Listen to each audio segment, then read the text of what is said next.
So we are going to start. People are still getting into the room, but they will join us. Good morning, good afternoon, or good evening, depending on where you join us. We know that we have an audience from the different continents.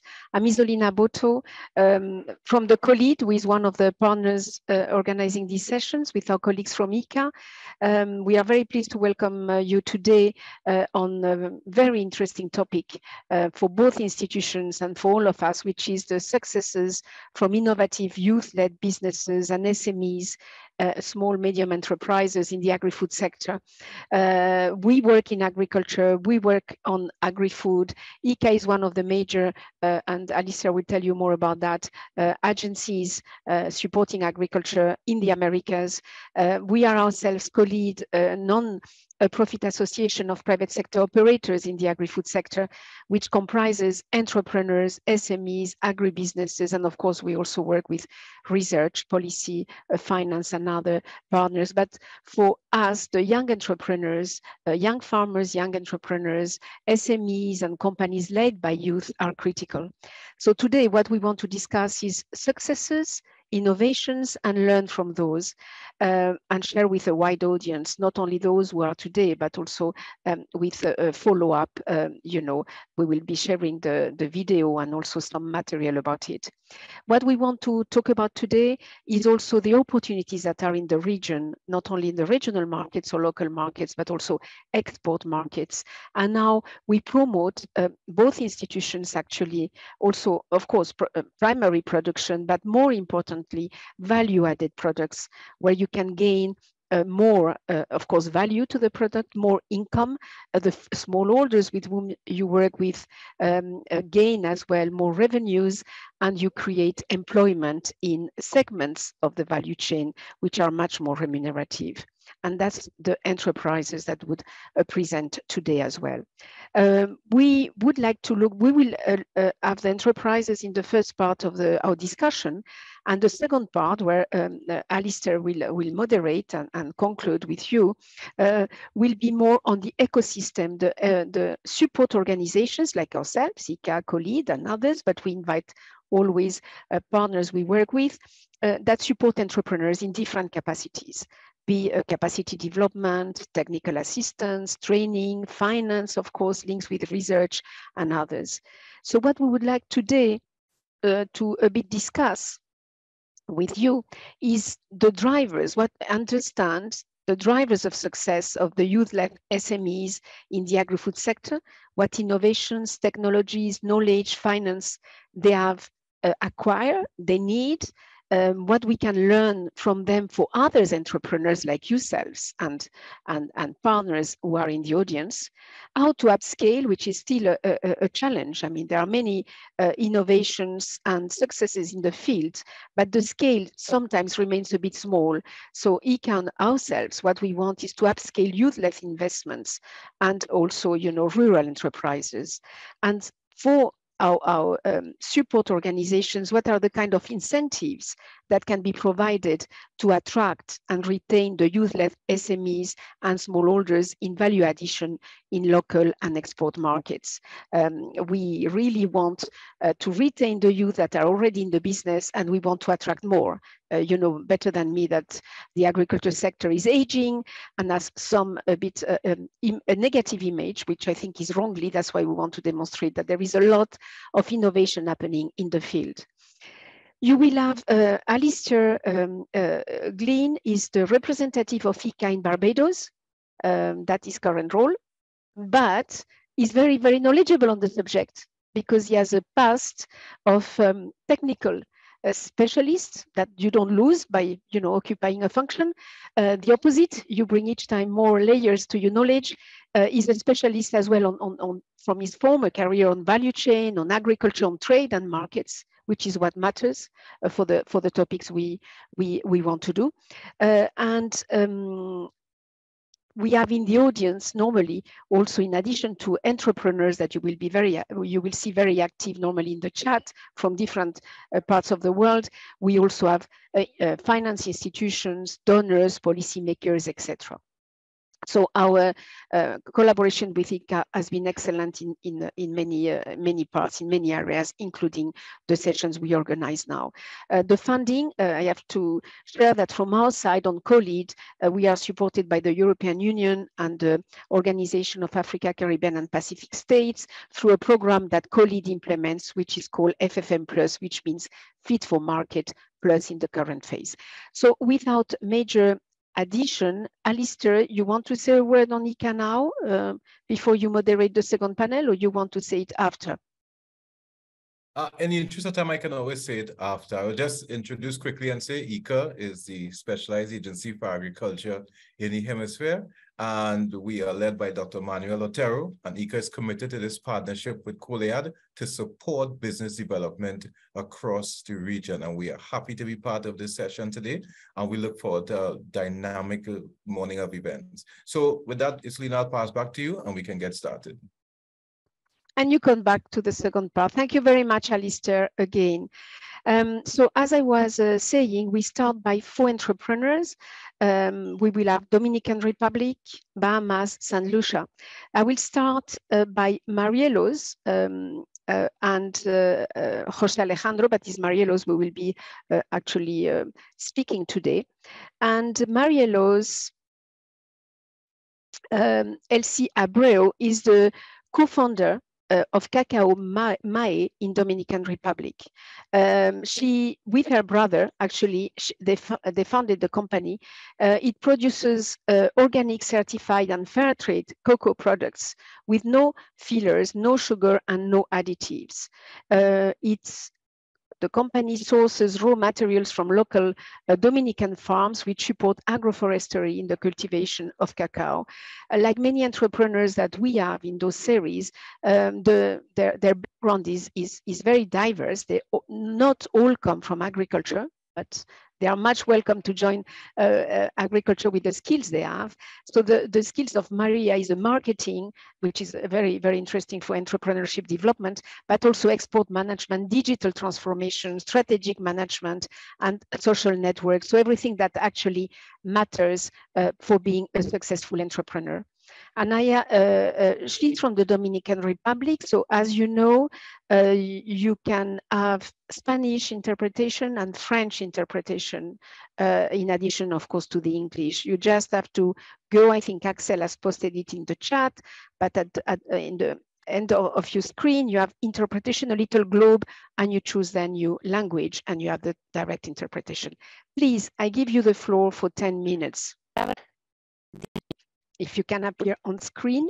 Hello, hola. Yes, and share. Bienvenida. Gracias, muchas gracias por la invitación. Ahora mismo presento. Esto, lo pueden ver. Buenos días a todos. Good morning. Hello, everyone.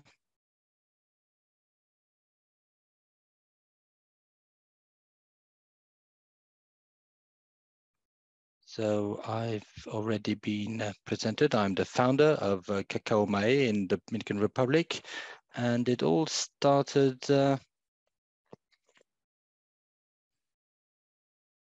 so yes, as I said, it all started, as my colleague just said, Cacao Mae started with a company which would provide advice to cocoa manufacturers, and we started learning about the whole process of cocoa, and we realized that in the Dominican Republic we were one of the first exporters of organic cocoa in the world, acknowledged at the international level as being one of the finest cocoas, and excellent cocoa with excellent aroma. And on the market there was no cocoa without any additives or sugar. In the past, it just does not exist. Now there are more brands, but so we decided to develop a brand which would represent Dominican cocoa as it is known today on an international level. This is a high added value cocoa. And we are a family company, my brother and I, and we work with with cocoa. Basically, we produce cocoa-based products, but there is what you find in supermarkets is this product which contains 20% of cocoa, but there's sugar in it. There are transformed products, and there are many additives, and it is not a great it's not a great product because there's only 20–30% of cocoa inside, of actual cocoa. And so as you add all these additives, well, you end up with a product which does not present a good good quality. But then there's true cocoa, no sugar, 100% of cocoa. It all has high content in nutrients. It is many antioxidants, many vitamins, and a small percentage of caffeine, which is excellent to replace coffee, because if you can't drink coffee because of various reasons, you can replace the coffee with cocoa, because there is a certain percentage of caffeine inside. And so basically, we offer a product from the tree to the store, to the shelf. And so we transform the cocoa bean. And this is what you can see on the screen. This is what we produce. And we sell this in shops in the Dominican Republic, and we export also. So we produce cocoa grit. So these are fermented cocoa beans. They are dried, selected, and we eat them with oats or fruits. You could also eat them with biscuits, with yogurts, with anything really. And it is the best way to eat chocolate, because it is the less transformed, and you will find all the nutrients of cocoa inside. And in chocolate, this is for chocolate bars. This is used for chocolate bars, but of course you need machines to do this. Then we have organic powder, cocoa powder from fermented cocoa, without any additives, without any sugar, and with 90% less fat as traditional powdered cocoa, the one you know, and that is commercialized in different supermarkets. You can make hot chocolate, all kinds of cakes, pancakes, anything you like when you think about it. Many foreigners come over here and they want to buy this, because that's why people know us. We have famous patissiers. They come and they use our powder cocoa. All our products are organic, and our presentation and our packaging, our eco packaging, has a high percentage of paper, and we've got different types of sizes: 8x11, 4x11. And so this is what we have in supermarkets, and also other virtual platforms. Currently, we are present in over 57 sites in the Dominican Republic. We produce, we have a shop on Amazon. And well, our success story is, well, we have a good acceptation by the Dominican public clients, but also we import to Europe, to the Czech Republic, for instance, and we export, yes, to Europe and to United States, and we work with Amazon and different other entities. We've won a certain number of awards. We got the third award at the 8th Fair of Entrepreneurs, and many international institutions helped us. Guardian Export and other institutions helped us. And I must say that even today, because I mean, we're talking about technology and farming, but even today we receive support from, well, under the form of machines. And we are in the midst of building a site. We are about to receive machines, and we will be increasing our choice of products. There will be cocoa butter, cocoa liquor in a bigger packaging. So these would be 25 kilo packaging. But thanks to these partnerships, we've managed to let people know more about our work, and we've industrialized it a little bit, because so far all packaging operations were carried out manually. So now we will be receiving a machine that will enable us to do this automatically. So this is an example. And so we will be moving from manual work to work with done by a machine, and this will optimize. It will make our processes, our production will be made much more efficient thanks to this. We will be able to fill up a container very quickly thanks to this technology, and we will also be able to commercialize our products in many other markets beyond the ones we supply currently. We are delighted to have this technology at hand and to be able to move on, because our goal has always been exports. And currently we export, of course, but we would like to export even more than we currently do, because the development of this brand, because this brand is intimately linked to our country.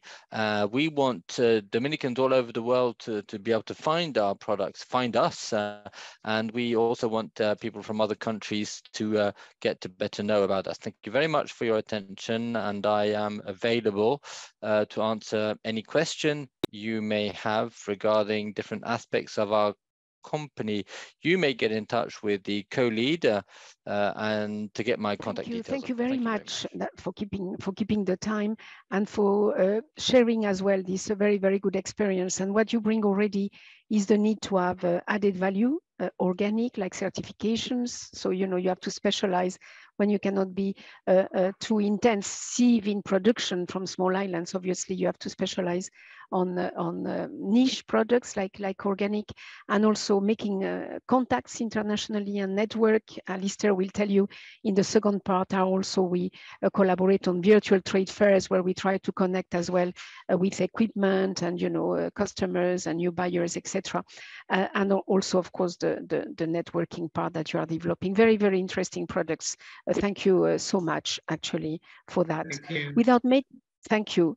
Without major delay, we go to Lidia DÍAZ, who is the founder and manager of Plant-Powered SRL, also in the Dominican Republic. And that is a different company. We bring different companies, different value chains, different countries. This is a company producing meat substitutes, dairy substitutes, and ready-made frozen meals from Latin America, Caribbean, and Afro-Hispanic gastronomy. So it's a very interesting area as well. Is high quality, vegan, gluten-free, and locally sourced products, which is what we want to promote as well, that it has effects in the communities.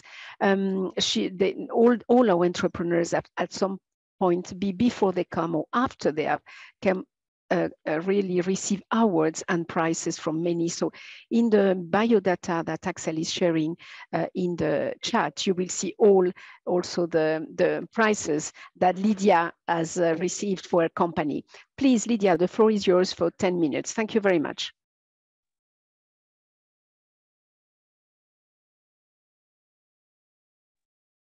So, hello everyone. Thank you very much for that kind introduction. So I will try to display my presentation.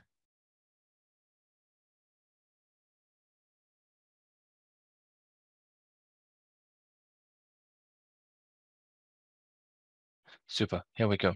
So once again, my name is Lidia DÍAZ, I am the founder of a company called Plant Powered. It is an impact company, so created in 2017, and we created it for, well, actually for personal reasons. So I stopped eating animal-based products 12 years ago, and there wasn't much alternative to animal products at the time, or animal-based products at the time. And so, yeah, it was quite a challenge, but I was very much interested in finding an alternative. And so I decided to, well, go for it. And so this is how we created Plant Powered. It is a food tech company. And so we manufacture meat substitutes,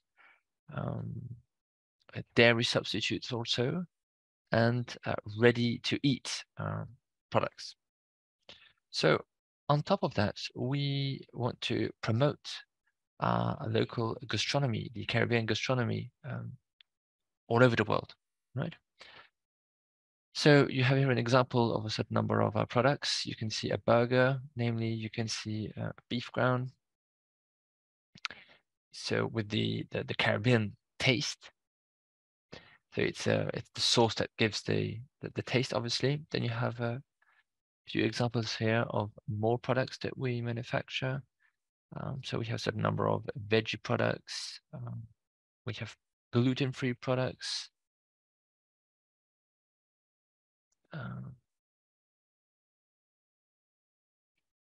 For instance, we have the kibes here. So this comes from our Lebanese background, and so we manufacture them based on quinoa. Then we do tapioca gnocchi also. We use mainly local products, and yeah, this is our way to support the local economy. So you can here see our ice cream range. So we work with cocoa producers and fruit producers. So obviously these are dairy-free ice creams, and so we namely work with the coconut producers to replace the milk. Then we also launched a gluten-free snacks range, guava lavas. So our business model is based on food products. And so we work for retail and for the food service. So we are present in most supermarkets in the country, in the Dominican Republic, sorry. And we are also, we have a few shops in the US, and we hope to reach all the way to Europe. So this is now our model. Obviously, we want this model to be a sustainable model, a 360 sustainable model, right? And so it's also based on the SDG goals. The idea is to have a production and a consumption that's responsible. In any case, this is what we encourage. We want our production, our model to be sustainable. And we want the production to also be sustainable. So we start with the fair trade model. So we work with the producers. The idea is to ensure sustainable ingredients. As I said, we want the model to be based on the fair trade model with the producers. And then we want this direct relationship and communication with the primary sources, right, of the supply chain. And we want this total transparency.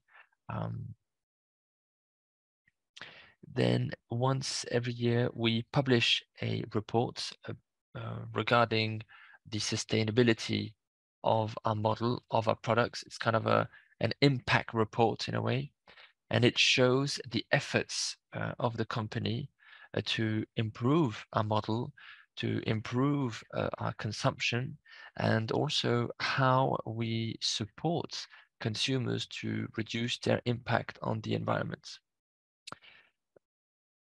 Then we want this model to give birth in a way to a product that would also be sustainable. And so we therefore use recycled or recyclable packaging and inclusive packaging. So this is one way of us to also do inclusion is to, for instance, make sure that people who can't see can read the products thanks to Braille language. Yeah, and so as I said, we have this report that we publish every year. And we, in this report, so we namely explain how we help our consumers to change their mode of consumptions, how they can move from dairy products to dairy-free products. We also show how we can have an impact on the water consumption, on the CO2 emissions, on the land that is used, right? So we have also received a certain number of fellowships and awards. This is obviously very powerful support. As Maria, Elsy, we also were awarded the Dominican Republic Fair Award.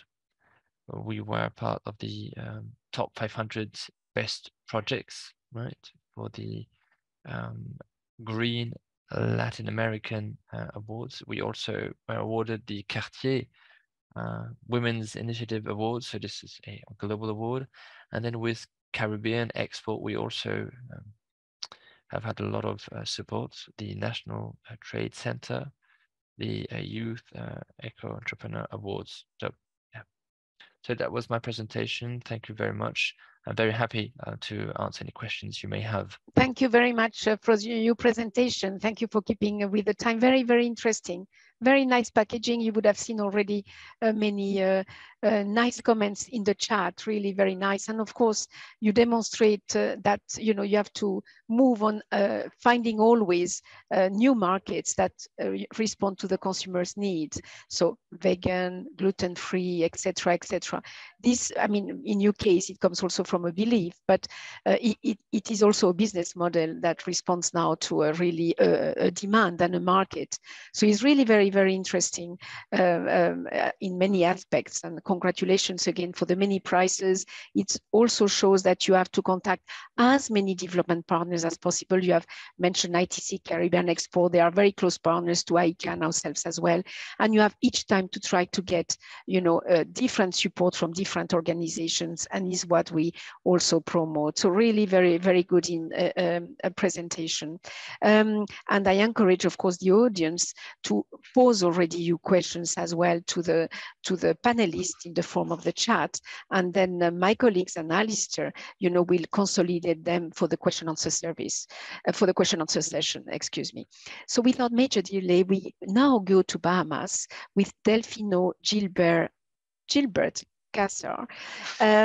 Actually is a chief financial officer and director of Eeden Farms, Eeden Acres. He has a strong background in finance, software, crypto assets, and a very extended knowledge of those areas in the banking part. And this shows what we have in many countries now and in the sector of agriculture, that you can come from agriculture, from background or from family farms, etc., or you can come from other sectors and contribute really to the development of agriculture with other skills like finance or ICT skills, etc. And all are complementary and needed to make the sector efficient and much more professional, that it also attracts youth people. So thank you very much, Delphino, for joining us. And the floor is yours for 10 minutes. Thank you so much. Thank you very much for having me. And so it's a pleasure to present to you Eeden Acres. Eeden Farms has evolved from very revolutionary container farming into AI and robotics-enabled indoor vertical hydroponic growing systems. And we are boastful about the theme grown fresher in the Bahamas. And I do want to build on your statement about the diversity of the professionals that are in the industry. Of course, I'm one of 8 co-founders of Eeden Farms. And we all come from backgrounds from engineering to construction to software to farming sciences, banking and finance. And so all of that culminates in what is a very successful farming operation. We've partnered with 80 Acres Farms, which is a leader in the United States and really a pioneer for hydroponic growing systems. And what we're doing is bringing a 71,000 square foot facility to the Bahamas that will be growing up to 2 million pounds of produce per year. And we also have the goal and the plan to roll out across small island developing states across the Caribbean with this proven model here in the Bahamas. And so, next slide. And so as you can see here, you can see that the packaging represents what the retail product will look like. And of course, we have a business model that caters to not only food stores and the retail element, but also caters to restaurants and hotels and cruise ships. And so that food service element we find to be very attractive, because what it does is it brings a predictable demand to a farming facility, which essentially brings balance into the equation. You can see here some shots from the reference farm that's currently operational in Ohio. Our partner, 80 Acres, supplies over 300 Kroger stores. And the technology is extremely advanced. You can see here that it has over 20 climate zones. And so each of those zones can maintain their own atmospheric conditions, and that allows for concurrent growing of a number of leafy greens and herbs, and even other crop types, which we will show in future slides as we diversify what is possible to be grown hydroponically. So this indeed is the blueprint for farming of the future. Next slide. Just a little bit about market demand. As you know, the Caribbean has been affected by climate change.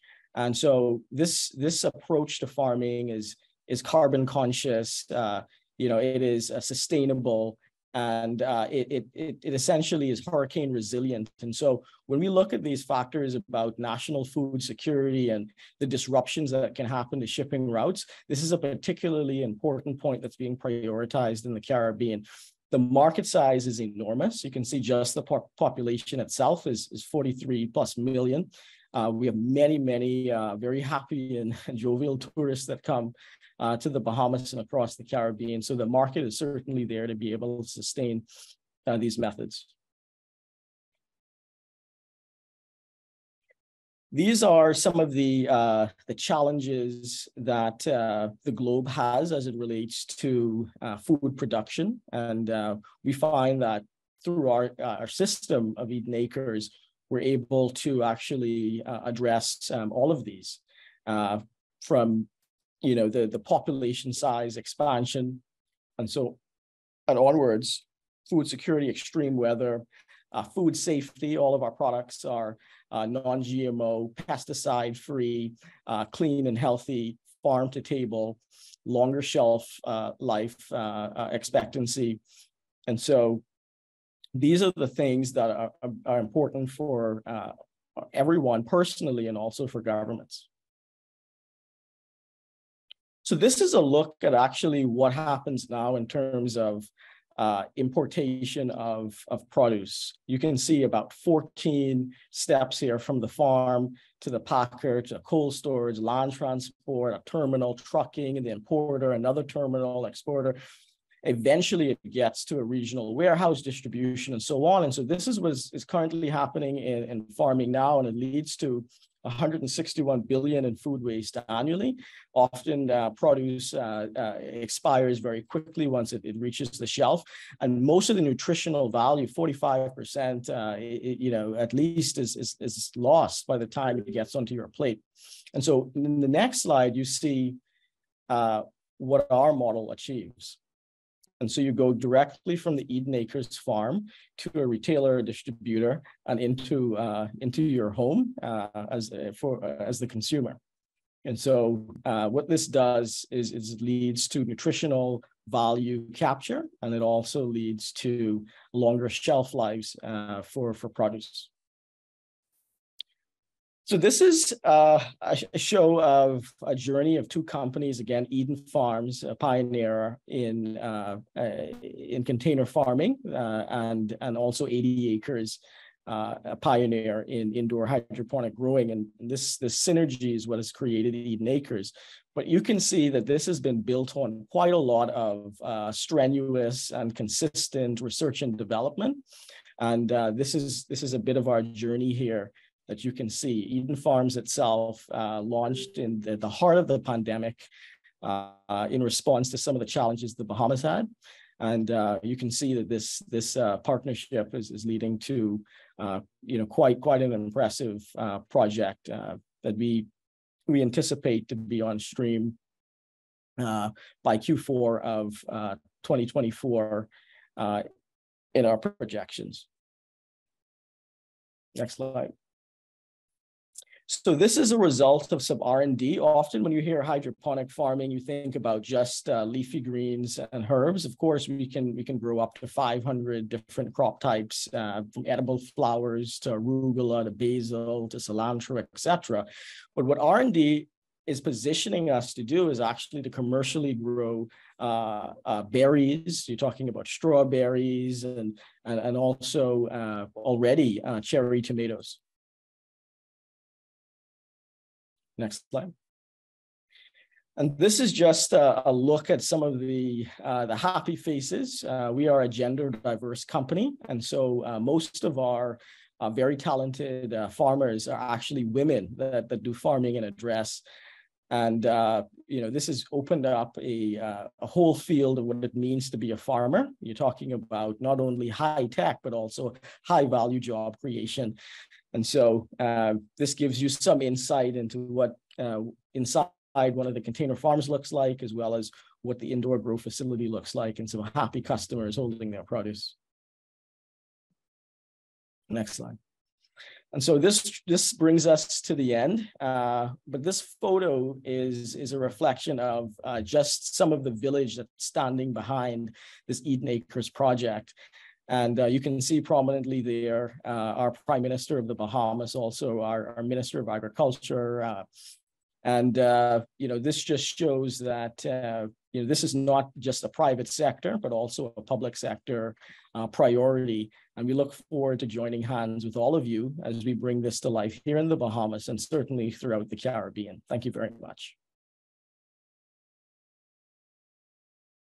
Thank you so much, Gilbert, for a very, very interesting actually presentation, which brings the technology part, the ICT, the hydroponics, which is also key again, well, in many parts of the world, but I would say even more in small islands where the land cannot always be extended, and you have to find ways, to bring the technology and hydroponics together. So it's very, very interesting.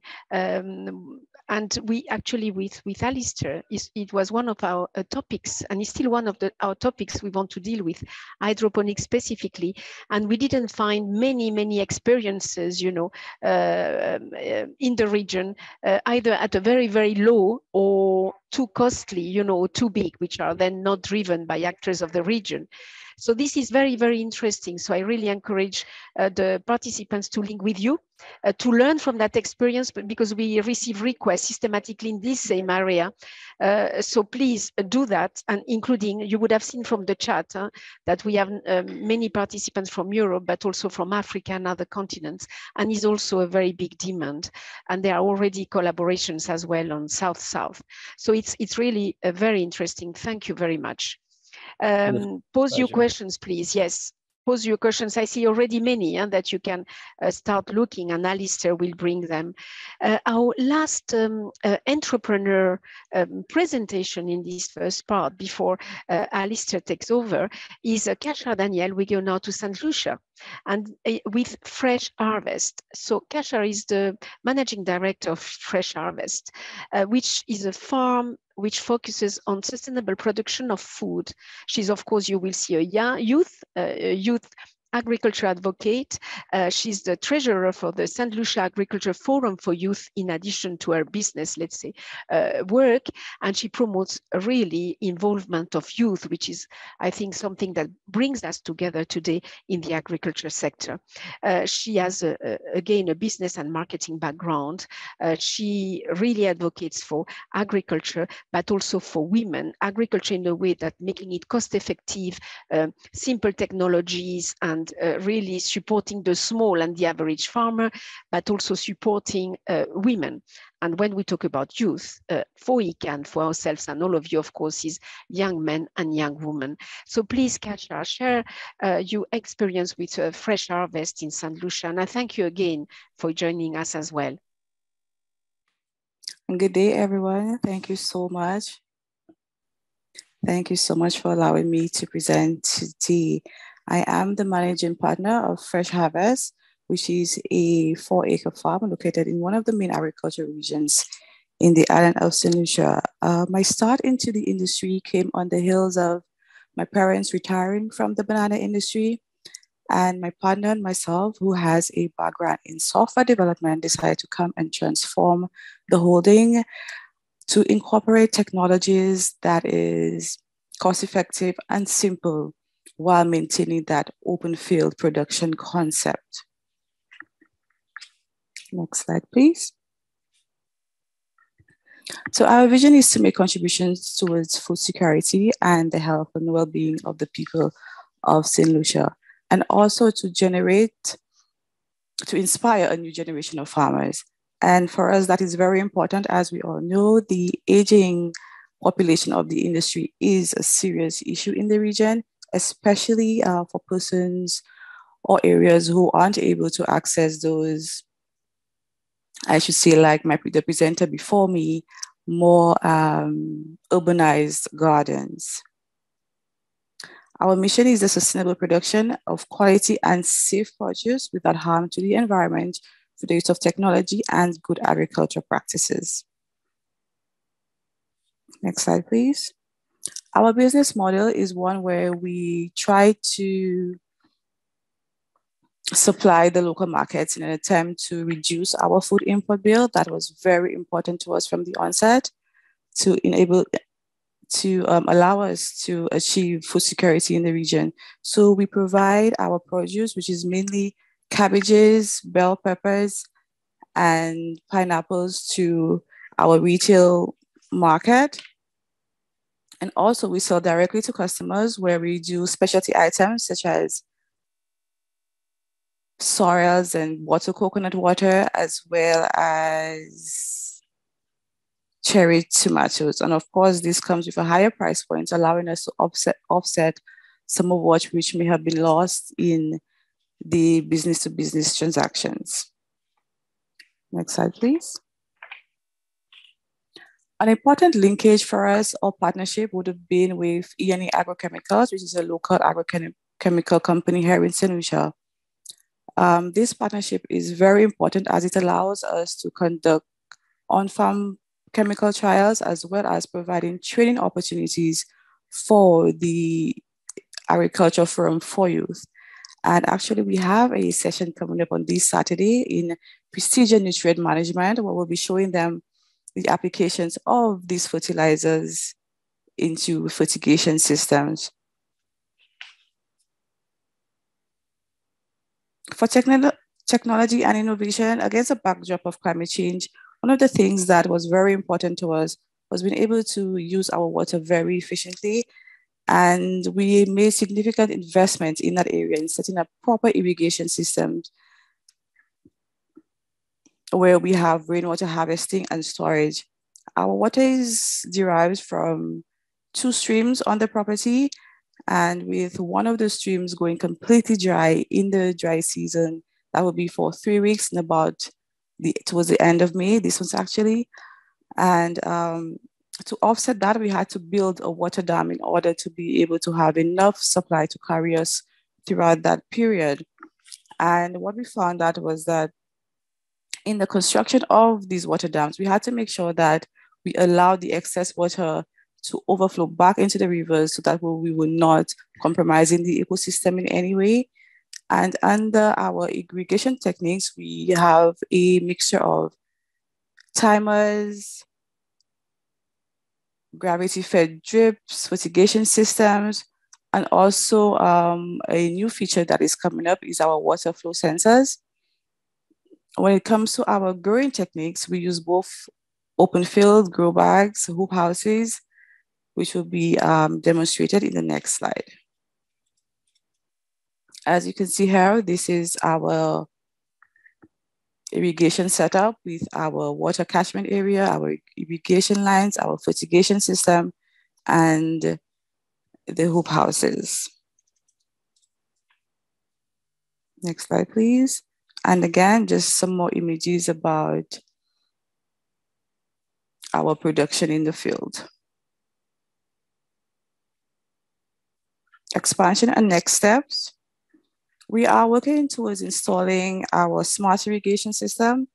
This would allow for real-time information on the moisture content of the soil to be sent to an application where that would automatically turn on our irrigation lines to provide the right amount of water when we need it. That will allow us to reduce our wastage and to improve the overall health of our plants. Another aspect of our expansion comes with more mechanization. As women and youth, farm labor is very intensive, and we felt that it is necessary to incorporate more mechanization in terms of rototillers to replace our traditional pitchforks, to also include solar energy, and as well as greenhouses.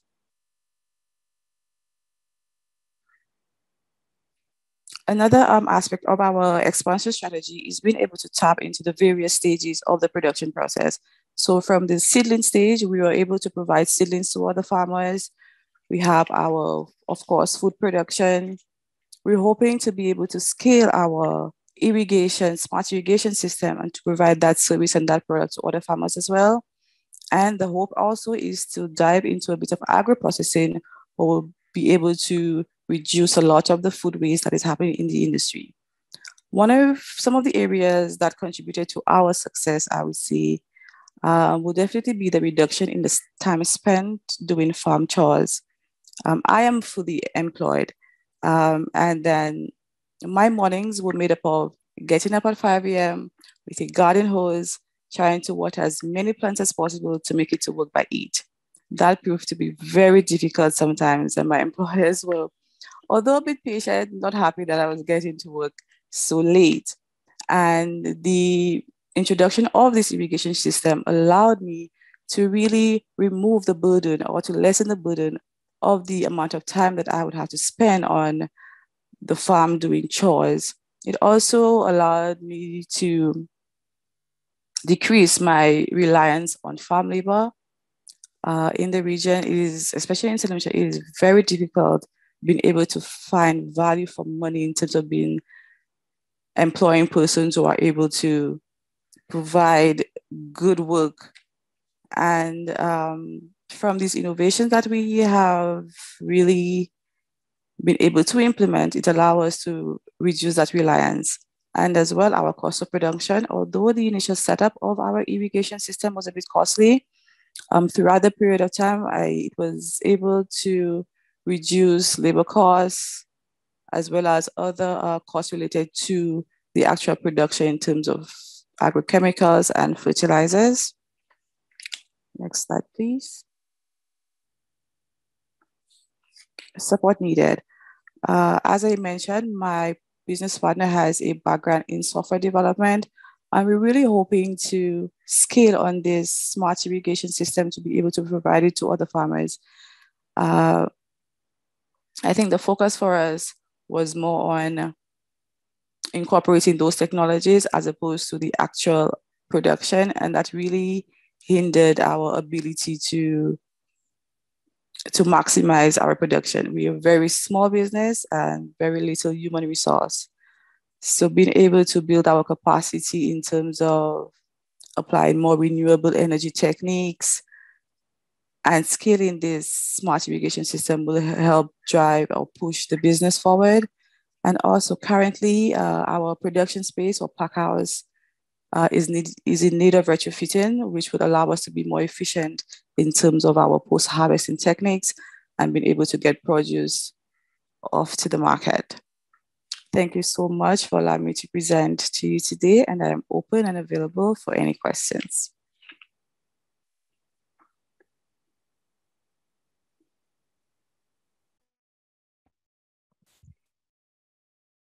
Thank you so much, Kashar, for the very, very interesting presentation on actually smart farming, smart agriculture. And now you can use ICTs and technology to, of course, optimize the use of resources you have, resources being water, being soil health, being use of fertilizers, of course, as well as labor and time. And as for hydroponics, as for Gilbert, some of the questions you might have, because is the ones we get usually in this area, is the initial cost, you know, that some people think it's far from reachable, and also on the energy, especially on the price of energy today. You know, is it solar? Is it? Do you have options to make it a little bit, you know, cheaper? This would be, and I saw in French, so I tell you already in English that some of our French-speaking colleagues from Africa who are very interested in this technology and even in exchanging with you have also this kind of questions on how you have made it work. So these have been, you would agree with me, very, very interesting presentations, very complementary, how you bring different skills to a business, different technologies, of course, knowledge of the farming itself, but it's not enough today. You have to bring technology, you have to bring finance, you have to bring new skills, and you have to respond to evolving consumers' demands on different segments. So it doesn't mean you give up what you have, it means you keep adding, I mean, a new focus of your business, new market lines, new development products. And of course, from a lot of what we have seen as well is all the branding, the marketing, you know, the really value added and positioning into in a very specific markets, which have are of course paying better, and where you have more chances to grow the business. So I wouldn't like to summarize what has been said, because I think we should leave time for discussion and exchanges. I see already a lot in the chat. So what I will do with a few minutes saved is just pass the floor to Allister for the second panel, which will be more on the ecosystem support and then the question answers. I have introduced him at the beginning, but some of you have joined now. We are not far from 200 people. So Allister GLEAN is working for IICA, which is our partner organization in this series of agri-food sessions, but not only, we do many things together. He is the representative of IICA in Barbados, but very importantly, he knows very well the sector from his previous work on trade, on value chain in the Caribbean and beyond, but extremely knowledgeable on those areas. And of course, he knows many of you as well in those entrepreneurs, him and his colleagues, which I would like to thank, by the way, before I give you back the floor, for all the work and the support. But I think when you listen to the entrepreneurs, Allister and myself, we always agree that really it should be only them speaking at the end of the day, because it's so interesting and they do so much with sometimes so little, that I would like really to congratulate you all and thank you very much for what you have presented, which, as you see, interests many other entrepreneurs in other parts of the world. So thank you very much. And Allister, the floor is yours. Isolina, thank you very much for such a lovely introduction.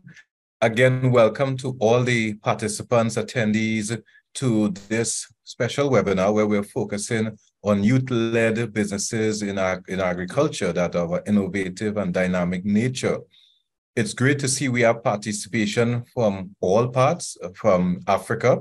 I saw persons on from Malawi, Cameroon, Uganda. We have participation from Europe. We have participation from across the Caribbean, as far north as the Bahamas, as far west as Belize. We have persons from Barbados, where I am, as well as Guadeloupe, and as far south as Guyana and Suriname. So welcome to everyone. Again, we saw so many wonderful foods presented. In fact, I'm very hungry now because of what I've been seeing earlier. These foods, admittedly, we're not only seeing exciting foods, but also healthy foods, fresh foods, alternative foods. And I think that it's really great that we are seeing presentations that showcase innovative designs, innovative processes to reduce waste, to improve on efficiencies, etc.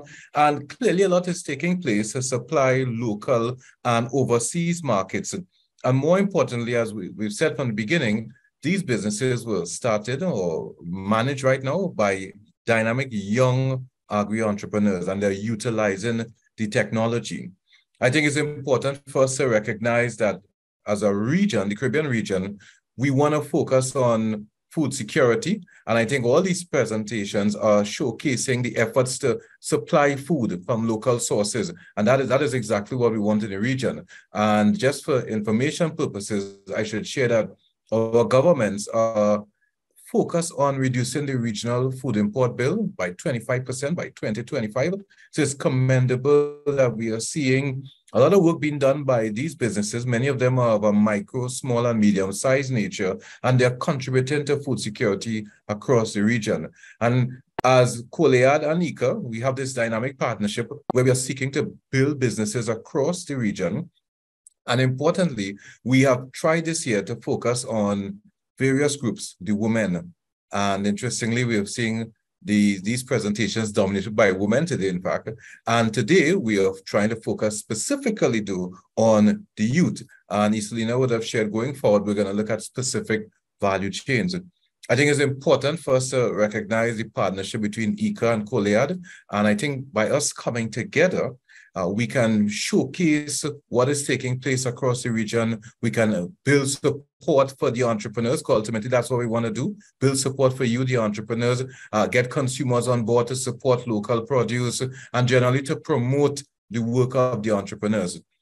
Information is a powerful currency in my view, and that's the true value of these sessions, that we're able to provide information to the entrepreneurs, to consumers, to interested persons, policymakers, etc., that can advance the work of these businesses. I think there's great value in these sessions, and there's opportunity for networking and for collaboration. And this is particularly critical for micro, small, and medium-sized enterprises. We need to work together. And as I talk about reducing the food import bill, collaboration, networking, we need support. We need the support of agencies to move us to this next level of food security and greater benefits for our entrepreneurs. And that's why this second panel that we'll go to now addresses the issue of support, the issue of collaboration.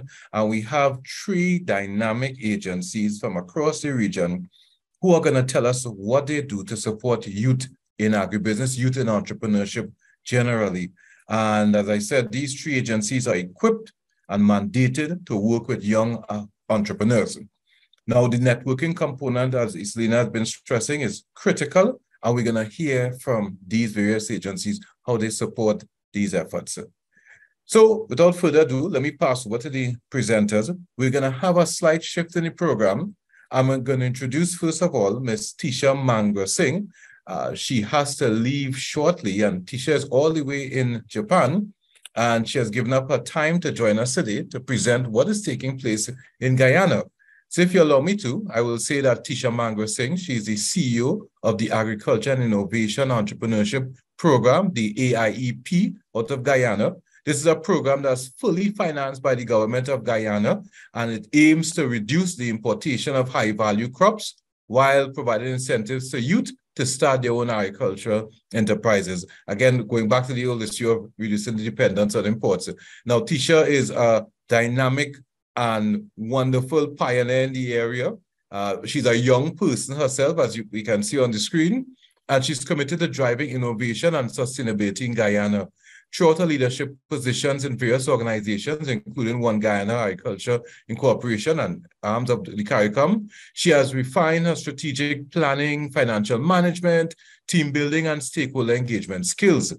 Teesha is currently pursuing a master's degree in project management, which allows her to enhance her expertise in project planning, risk management, and quality control. With a strong focus on innovation and sustainability, she's very confident her skills, experience, and ongoing training will enable her continued success and growth while positively impacting the environment, the community, and the country at large. And I would say by extension, the region, based on her contributions here today.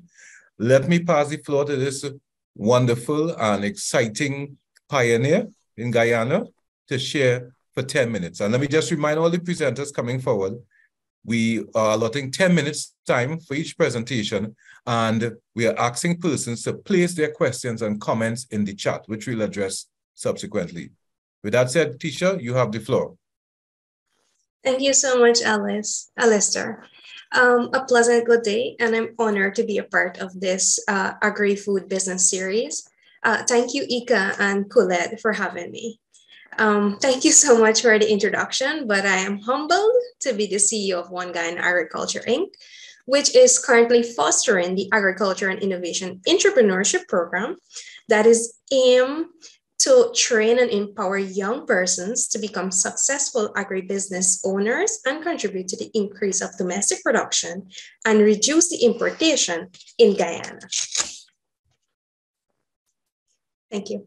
The AIP is actually a realization of His Excellency President Dr. Mohamed Irfan Ali's vision of Guyana playing a pivotal role in reducing imports by 25% by 2025. His Excellency vision is also supported by our Low Carbon Development Strategy 2030 draft, which prioritizes both climate smart, resilient agriculture and entrepreneurship in Guyana's development. So being cognizant of the vulnerabilities and the adverse impact of climate change on Guyana's agricultural sector, the AIP was launched to encourage young persons to become entrepreneurs through the production of high-value crops using climate-smart agriculture technology. The focus is on crops, the focus is on crops such as cauliflower, broccoli, carrots, to name a few, which have a high import value of approximately $2 billion US. So our aim is to use climate smart technologies to increase the domestic production and reduce importation. Thank you. The program provides hands-on training on each aspect of the production chain, from soil technology to agronomical practices to packaging and marketing. And this allows the young persons to develop skills and knowledge that they need to start and run a successful agribusiness.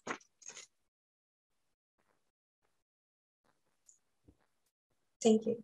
As we strive to become a food secure nation, we recognize that accessibility is key. So the Agriculture, Innovation, and Entrepreneurship Program is designed to make agriculture more accessible to young persons. So we're providing a space where they can experience agriculture in a practical setting, which use climate smart technology. And we aim not only to reduce the food import, but to improve the livelihood of producers and contribute to the overall development of the agricultural sector.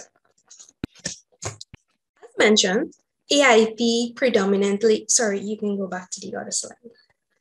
As mentioned earlier, AIP is predominantly climate smart technologies.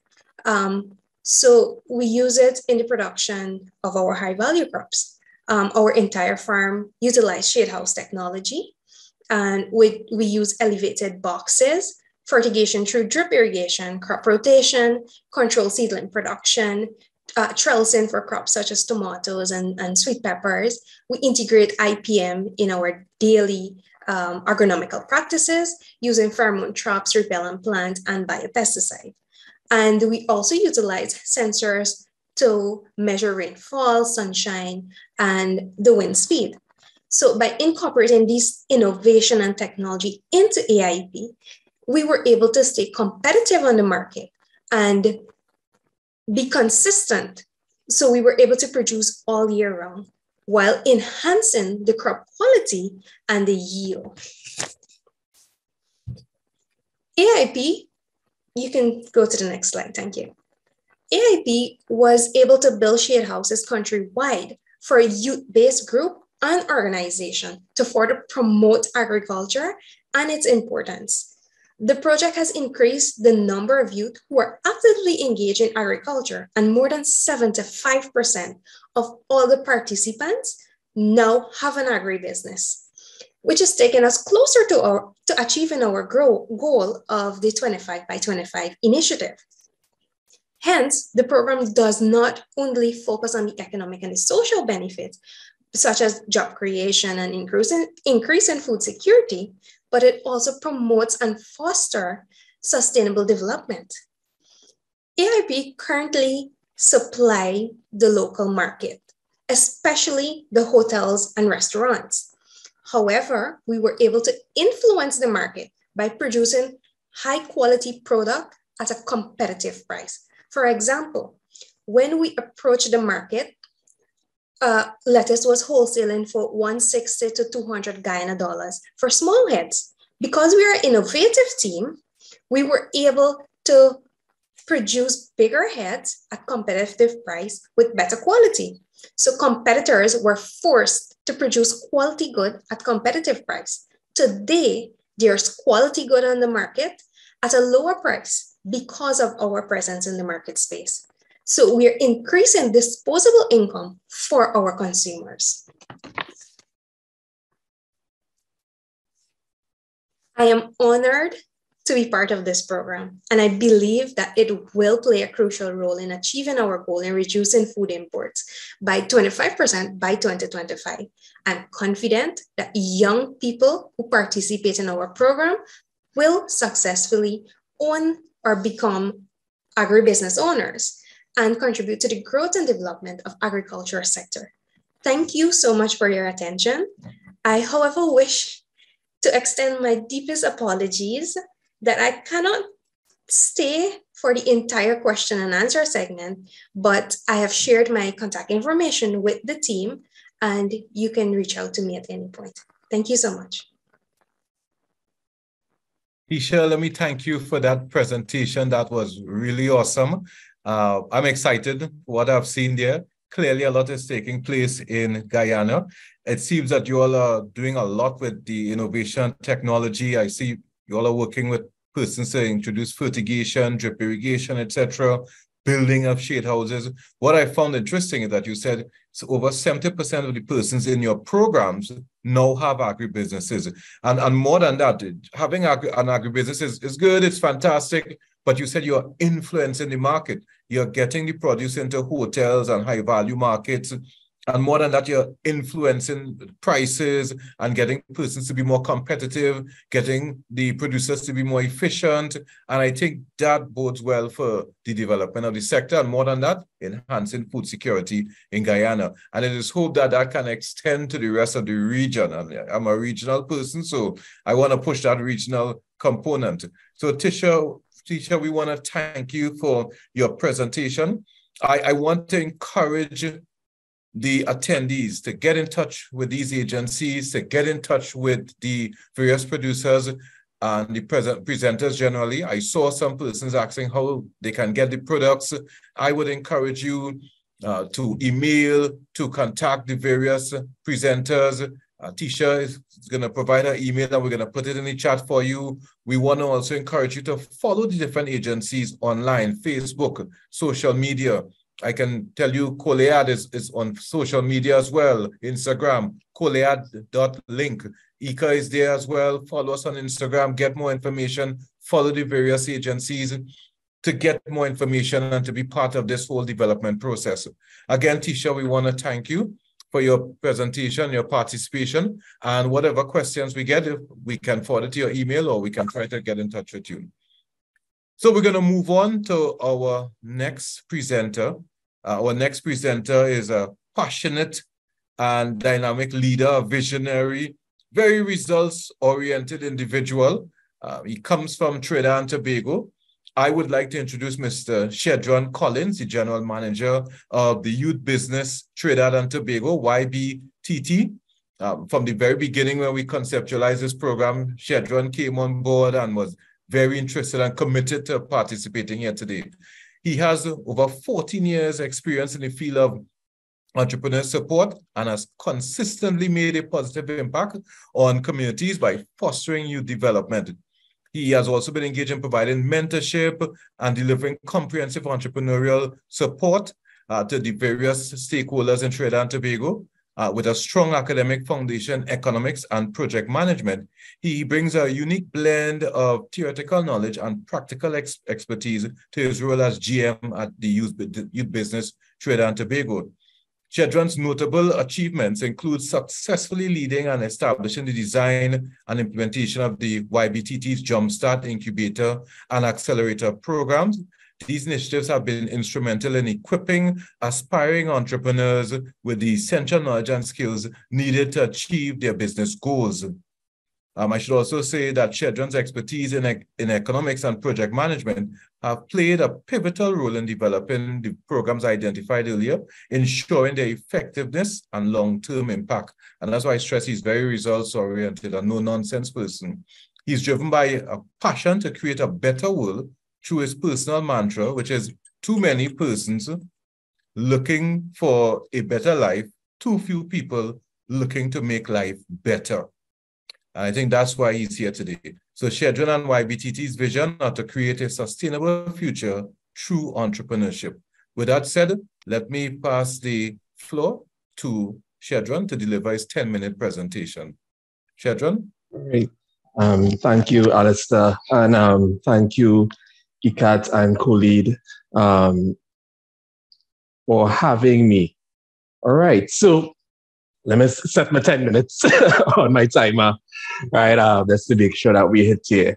All right, so a little bit about youth business before we get started, and the pictures kind of represent the entrepreneurs that we deal with. We usually deal with entrepreneurs at two levels, in the incubator sense, and then those at the accelerator level, those who are already in business, and the next, we're looking for what's next with them. So we kind of spoke about the purpose of YBTT in terms of building a sustainable future through entrepreneurship. Now, the goal behind that is that what is a sustainable future? And a sustainable future requires responsible businesses. And we normally determine responsible businesses in 4 areas. Economic, because people always think financial sustainability as part of what we do. Social and environmental impact that these businesses are having, but also good governance. How are we building businesses that can sustain the future, but also those are reporting the right aspects? And Allister would have said, you know, the results-oriented aspect of me from there. And with that, we are trying to take entrepreneurship to the next level, understanding entrepreneurship and not just YBTT, entrepreneurship as a whole. And you would see in terms of the work that we do, partnering with persons is really the next level, right? Partnering, connect with different organizations, because it takes a community to build an entrepreneur. And as all entrepreneurs would know, that there's no one organization that can give you all full support. So you have to interact with as much organizations as possible. But our main mission is to empower young entrepreneurs. And empowering young entrepreneurs, what is giving the entrepreneurs the tools, not just the technical tools in terms of their technical abilities, but also the knowledge of an entrepreneur and the knowledge of an entrepreneur's skill set in running a business. There's usually a phrase in terms of we spend so many time working in our business that we forget to work on our business. And that's what we require by entrepreneurs, right? And I mean, we've talked a lot about what's happening in the world today as when we think about our post-pandemic future, with the news headlines reflecting a lot of job losses, especially, and well, reflecting here in Trinidad. But what we are encouraging young persons to is to take charge and take ownership of their future, right? How can you, even if you're working for someone, start thinking about what's the skill set that I have that I can actually utilize to start a business? And we do that through our various support areas, mainly looking at a three-prong approach. Training at different levels. So either training at a group level of classes, or we do specific training for a particular area for persons. And that's what comes with our many different programs. And we'll talk about the solutions that we've created in the past, working from there. The next approach that we use is that mentorship, coaching, consultancy aspect of what we do, because with entrepreneurship, it's really about paying it forward. And that's the methodology that we work with. How can we get the persons who've had businesses before in the past generations, who have been successful, to pay it forward, giving back to the new generation of entrepreneurs, the young generation of entrepreneurs. And I always said I'd do my shameless plug. I forgot to do a shameless plug here, so you can check out the flour baking company if you need gluten-free flour, and also you can check out Jacob's Waste Management for composting needs, right? I shamelessly plugging all our entrepreneurs that came through the programs, right? So besides the mentorship, access to funding is the key aspect that entrepreneurs need. So connecting those three aspects, whether it be connecting it directly through IBTT, or can we connect these entrepreneurs to someone in the ecosystem who's already doing something around these areas. So through training, mentorship, and access to funding, that is the approach that we use, and you will see it embedded in all the different programs and solutions that we generate to support entrepreneurs. So what are those solutions? And I'll start on the bottom from on the left side of the screen. Our School Spark approach is really going into schools, and as the name says, trying to spark the interest into entrepreneurship, right? Having those young persons think about the problems that surround them, right? So sometimes we isolate youths, understanding that, hey, they don't need to deal with these problems as yet, but these problems are what they're going to get into. And with their fresh ideas, they can spark new opportunities, new interests in those young persons. So we go into schools with the onset of how can we spark the interest of entrepreneurship.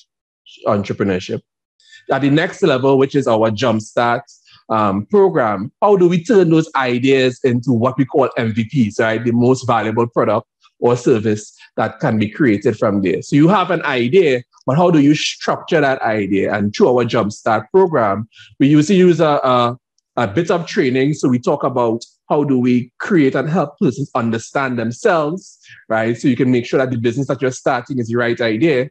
We also use an area of sparking ideas for entrepreneurs. So we have different persons coming in from social, agriculture, talking about different opportunities from different programs within the ecosystem that can help entrepreneurs generate new ideas and think about the opportunities that exist and are out there for their support.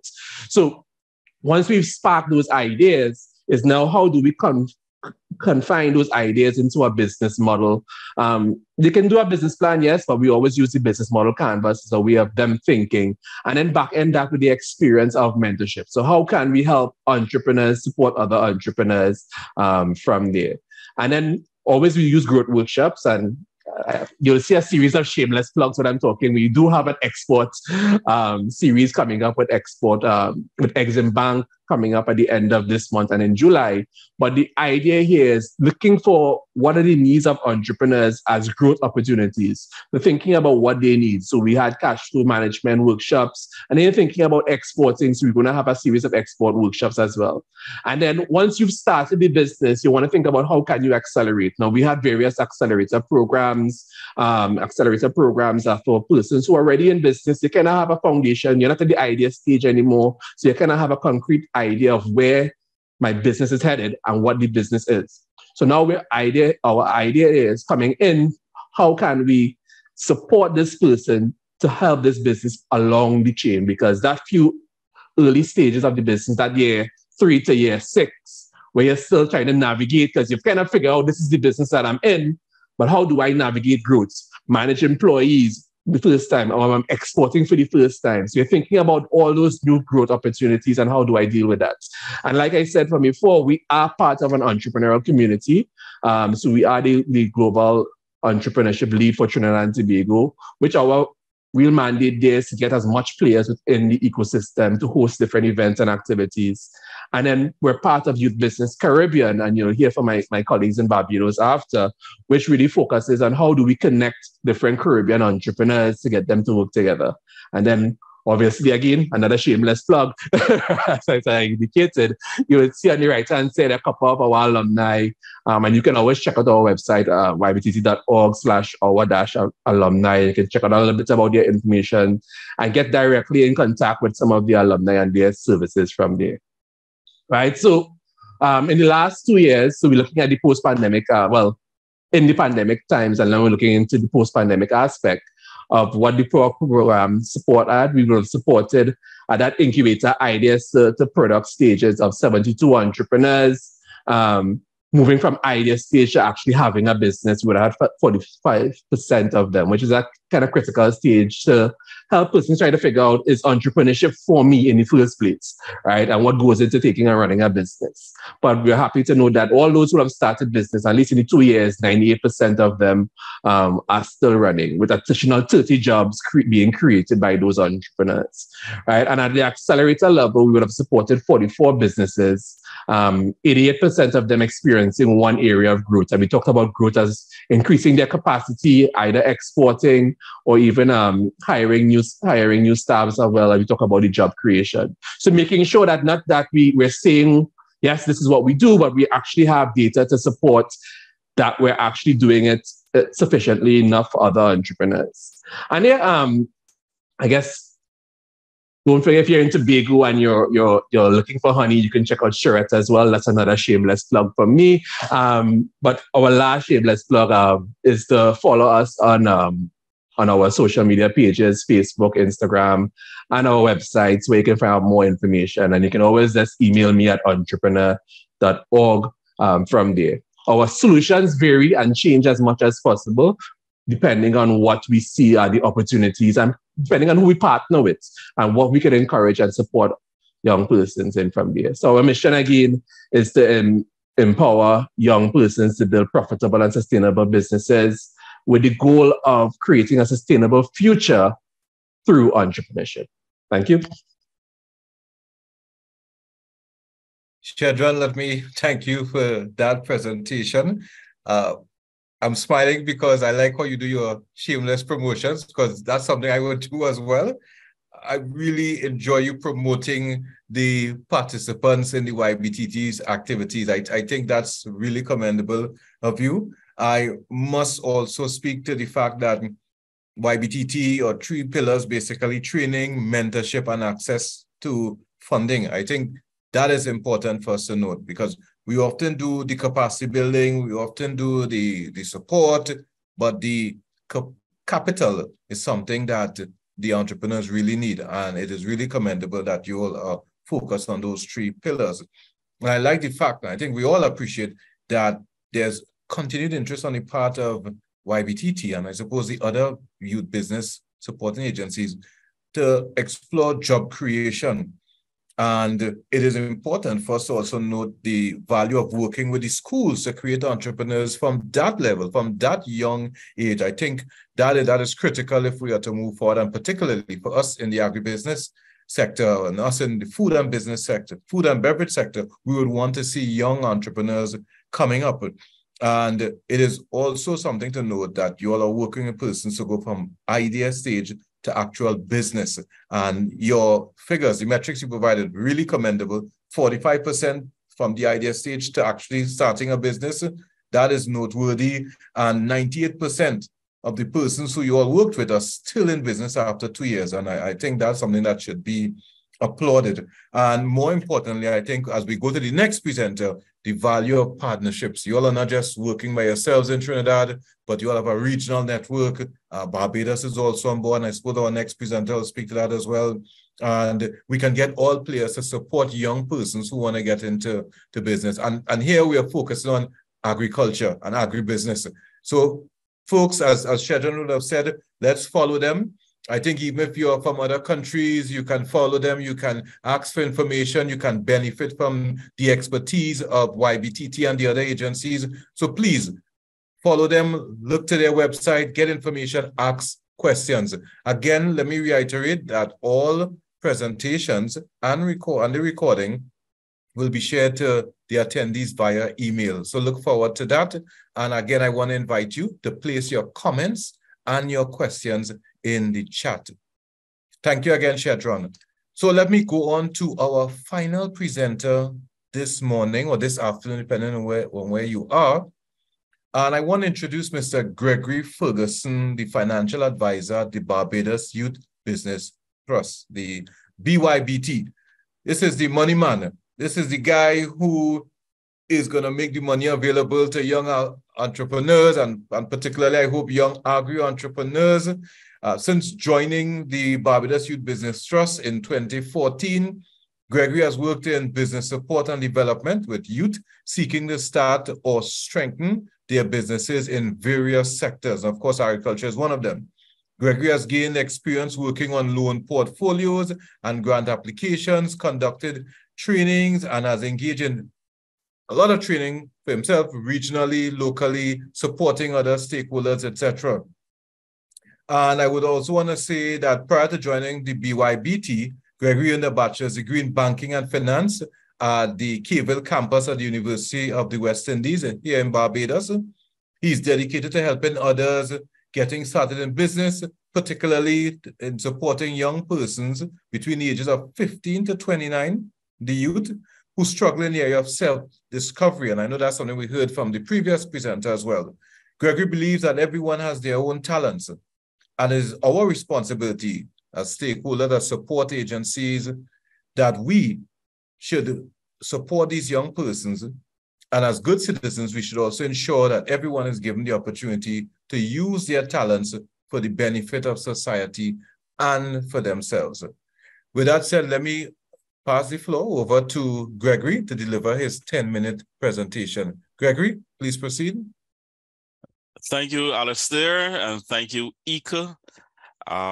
It has been a pleasure having this opportunity to present to everyone. As Shedron would have pointed out, he's sort of our cousin in terms of organizations.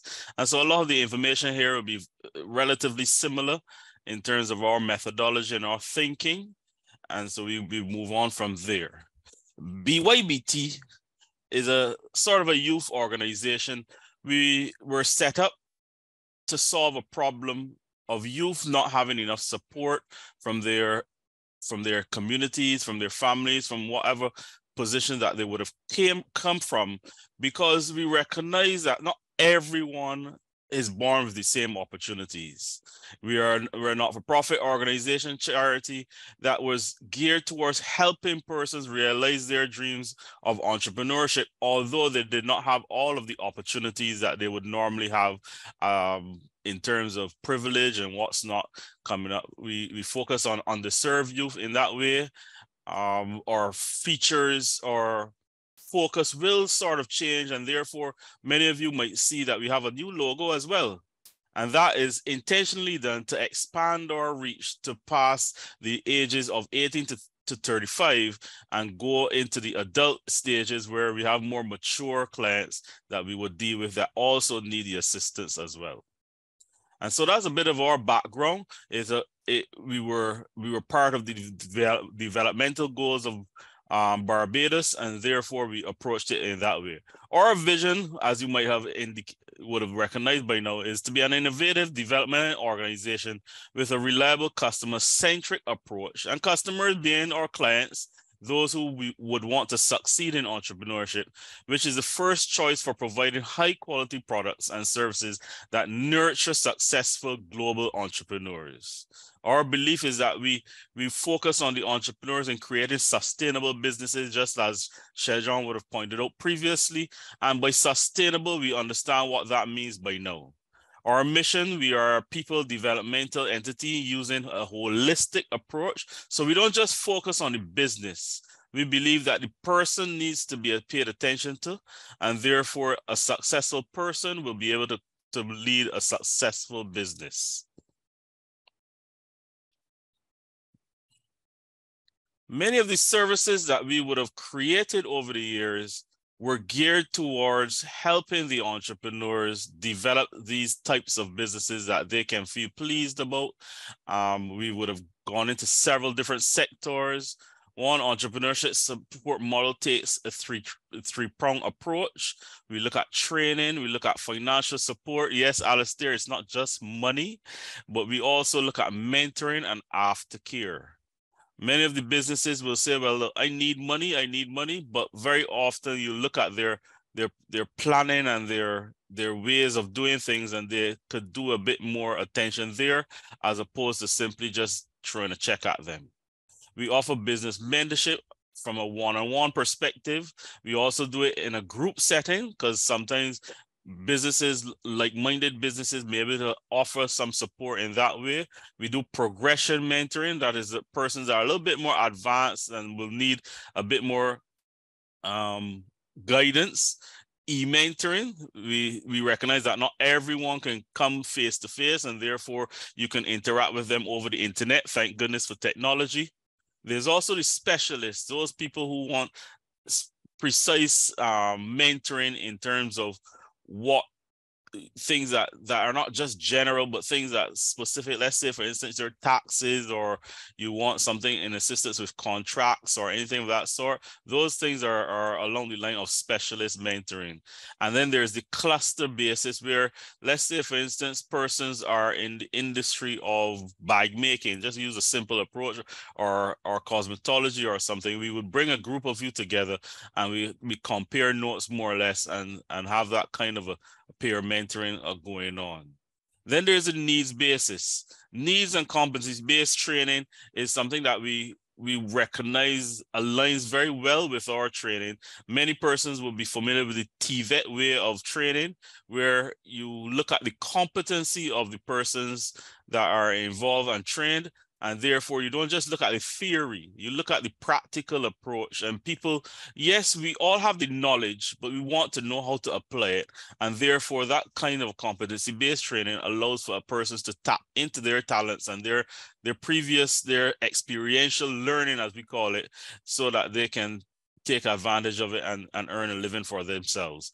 Personal development also plays a part, networking, marketing, promotion, social intervention sometimes, because not everyone can represent themselves in terms of a group or individual. We offer some forms of counseling in terms of that. Advocacy, so we do a lot of advocacy and lobbying behind the scenes, whereby we ask those policymakers and those persons that enables the environment for entrepreneurship to grow, to assist where possible.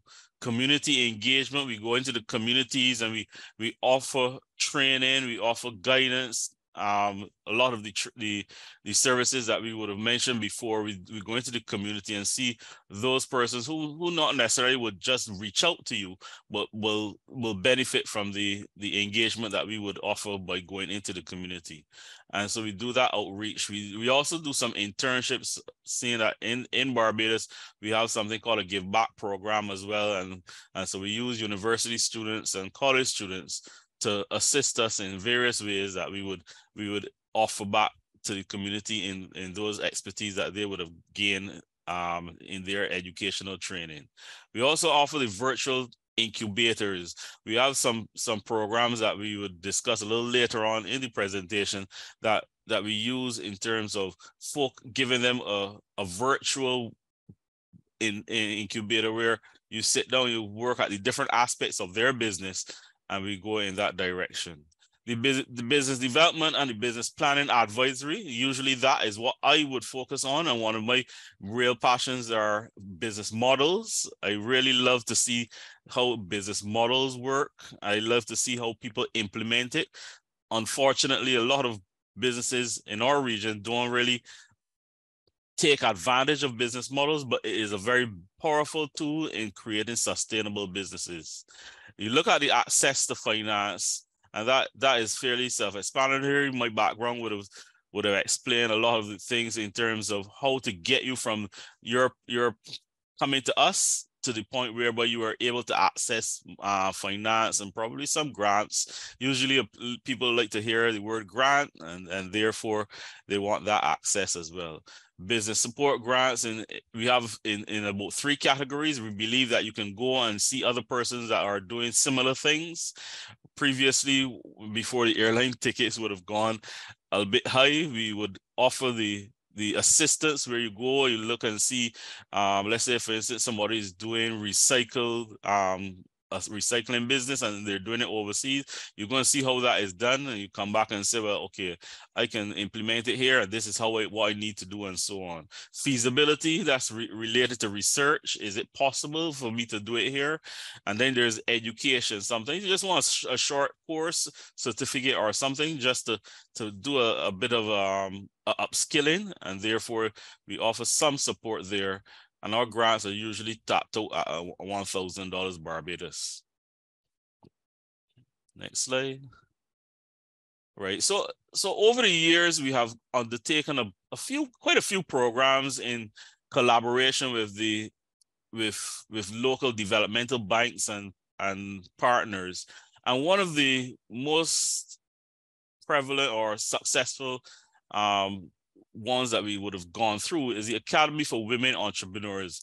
This was done through the U.S. Embassy, and we've done 4 cohorts of it, where we focus strictly on women in entrepreneurship, and they really enjoy those sessions where they can get to grow different businesses, not just the usual ones where people tend to associate with women, but we go into other businesses that are very creative and innovative, and we build those types of things, because sometimes you would be amazed where putting people into one group and one setting really brings out a different type of result, as opposed to just say, well, look, just open a training for any and everybody. We have the Explore Enterprise program as well. This is where persons are not quite sure. They want to explore the possibility of owning their own business. And so we offer the training. We say, well, all you need to do is bring your idea, and we will help you to understand how to go about it. It takes between 8 weeks and 13 weeks, depending on the time available. And that program will run multiple times a year, usually twice. That is great. The other thing is the Enterprise Challenge. We would have taken on a partnership with the Princess Trust International, where we approach persons before 18 years old. And we did some education for them, where we taught them about entrepreneurship. They would have come up with an idea within their community or their school, and they would have created the idea into reality. And there's a competition between each other to see which is a bit most viable and which is the best idea available. And so we have that Enterprise Challenge that we have been running for about 3 years, two plus years there, and that has been relatively successful, and it runs very well. The Social Enterprise Incubator is one of the ones that we really like, whereby you look into the community and pick out businesses that can run sustainably with a small profit. It's sort of, we're quite familiar with it, but we don't have it as a legal structure in Barbados as yet, but we can still operate in that setting, whereby we have a social business, a business with a social focus, helping the community, but you earn some money from it. We have quite a few businesses that are very interesting, and that have been successfully developed there, and that's thing. Launch your business training series, sort of similar to Explore Enterprise, except that this one is purely for persons who don't have the knowledge of starting a business, and they just want to know, well, look, I don't want to go back to school. I just want to know how to start a business. And we have that short course, 8 weeks, and we go from there. We're part of a network. Every November, we run sort of a marketing campaign that is connected globally. GEN Barbados is our arm, but Global Entrepreneurship Week usually is in November, about the second week in November, where we take a look at all of the businesses and opportunities, attach all the stakeholders in the region and the world, and we highlight businesses that are going on in the world. And from the local aspect, we run various activities that showcase those who are in business in Barbados. And that is actually a great spectacle. We've grown from year to year, trying to sell the whole aspect of entrepreneurship as a viable option for persons who are looking to get into various careers, and that has been running very well. Startup Huddle is another initiative, sort of similar, where we ask persons to come and we pitch their ideas, and you get a little bit of criticism and as well as support, and you get a little prize where you pitch your idea and you possibly take similar to sort of Shark Tank, except that we don't have investors, but we have a small grant system attached to it. There's also the Waste Management Incubator, that is a new thing that we're coming on board shortly, as well as career advisory that we're looking to get into the future, because we recognize that within the young persons, especially between 15, 22 or so, about a lot of persons not quite sure what they're looking to get into, and therefore we want to add that as a possible program into future. All right, next slide. So I would have gone through the enterprise challenge already, persons between the 11 and 16 age groups, and those persons would have gone through that as a very interesting program. A lot of people enjoyed it as well. So between schools and community groups, Cub Scouts, Brownies, we would have approached churches and so on. For any group that has young persons in it, we open that opportunity for them. Next slide.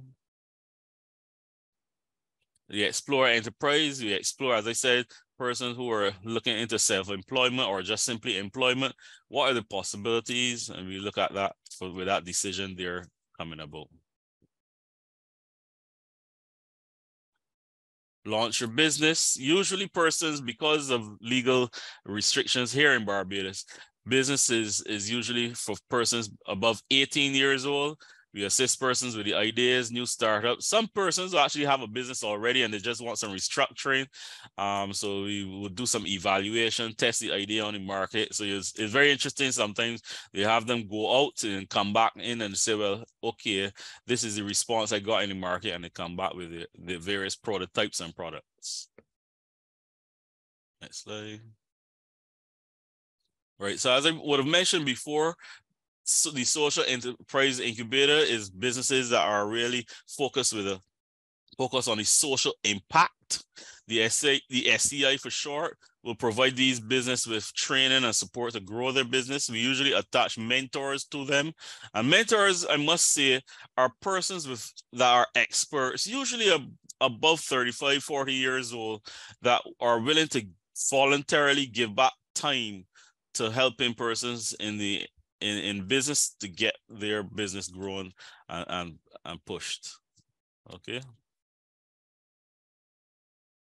Right. So as the Academy for Women, short AWE, supported by U.S. Embassy, we would have mentioned that it's actually something that we work with in the Eastern Caribbean as well, and the Bureau of Education in Washington, that they would have thought it wise to push this program. It's a 6-month program actually, and women above 18. So it doesn't have a limit in terms of 18 to 35 persons as old as they need be, that thinks that they have the skill and the idea, just something that they want to scale successfully. All right. And we have the business mentoring approach. One of the icons of our program is that we have mentoring, and it's really proved beneficial over the years. Despite what Allister would have pointed out, mentoring and aftercare is actually one of the bigger signs of success in business, not just for us, but a lot of organizations would have probably experienced this, where your support is more valuable than the cash that you can give. And so Gregory, as you call my name, Gregory, I just have to jump in to ask you to wrap up because sure, no time problem. is going by. Thank you. Yeah.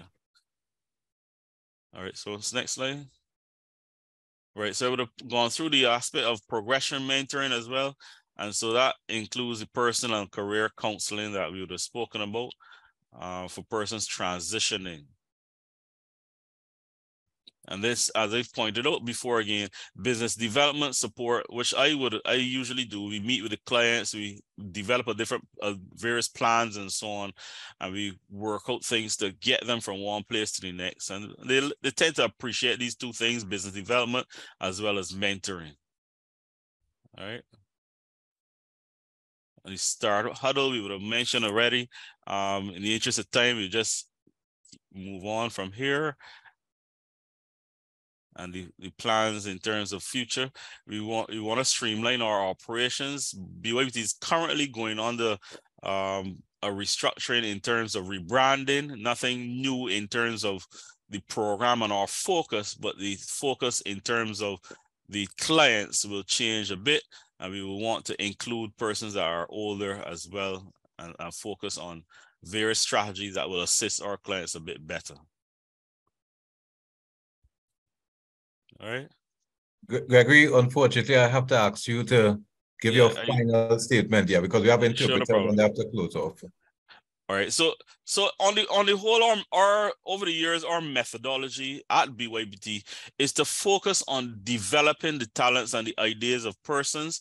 And what we would have done as our collaborator with Shedron, we have our regional operation where we do YBC, Youth Business Caribbean, where we work together to develop various projects, and we work together in terms of working with the entrepreneurs and hopefully bring some successful businesses to the region. All right, so that's my piece in terms of what we do, and hopefully it is something that you would have appreciated and understand our model in terms of BYBT. Gregory, thank you for an informative presentation. For me, I like the fact that you all have evolved. You have transformed from an organization focusing solely on youth to the more mature persons as well. The focus on the served youth in the community. I think that is really commendable.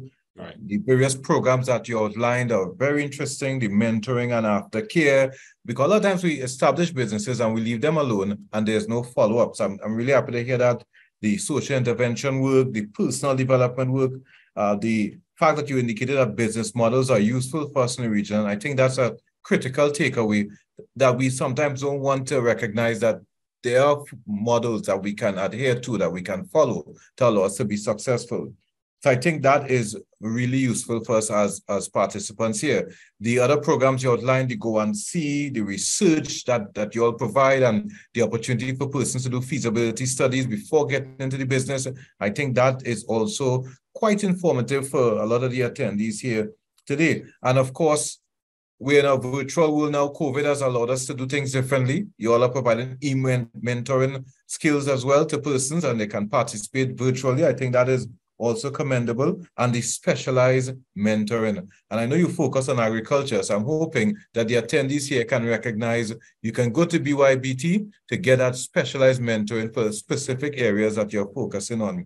I want to do just to point out as well, we would have worked with IICA as well in previous programs, and agriculture is one of the major parts of our business startups that we usually tend to deal with. Great. So I want to thank Shedron. Again, I'll do a shameless plug for IICA and for COLEAD. We want to work with the various agencies. We in IICA, Barbados, we have a youth farm program, and we want to work with YBTT on that. So we'll talk to you about that. We want to encourage persons to work with us, to collaborate. And as we go to the question and answer segment, I want to encourage persons to continue placing their comments and questions in the chat. But I will now pass back to the various presenters from the first segment, and I will outline some of the questions that were posed by persons. And I'll start off first with some questions for Cacao for Maria Ellis. And someone has asked, is it difficult to access machinery for your business? Is it expensive? And does the Dominican Republic provide incentives or assistance for agriculture and other businesses? That's the first question. And okay, I think Maria, would you like to make a comment on that, Maria, for other persons in the audience here?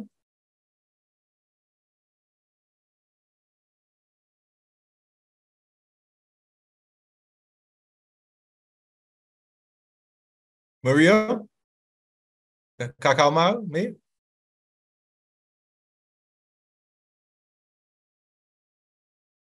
I don't know if is everyone hearing me? Or?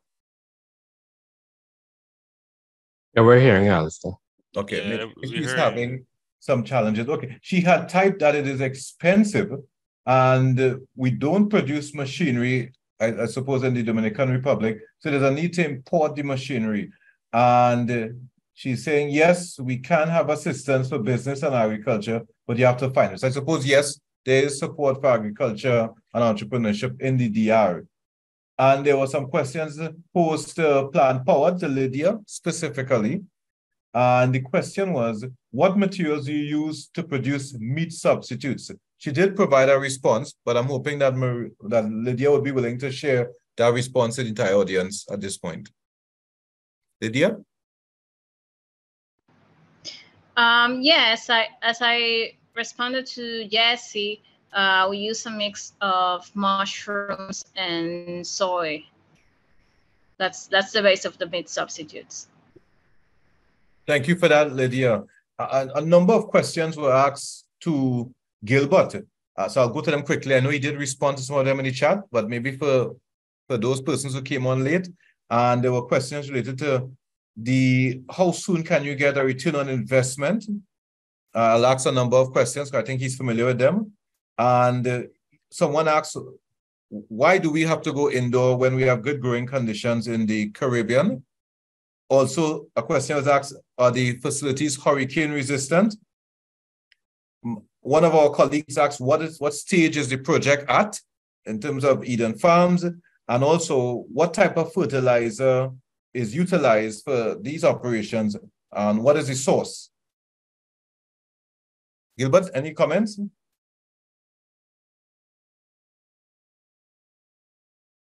Hi, yes. I actually answered those questions in the chat, but with the benefit of those listening.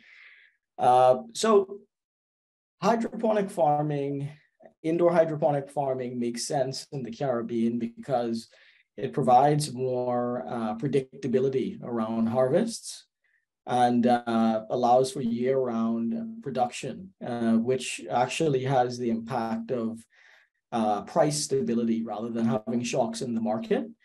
And so, yes, the building methods are extremely hurricane resilient, allowing for year-round production. And then you also have a shortening of the harvest cycle, allowing for more yields. And you can have concurrent growing because you have various climate-controlled zones actually all growing simultaneously. As it relates to ROI, you'll find that in farming and for practical purposes, in order to be price competitive as well as to have a sufficient capacity to service large customers and significant volume, you have to consider economies of scale.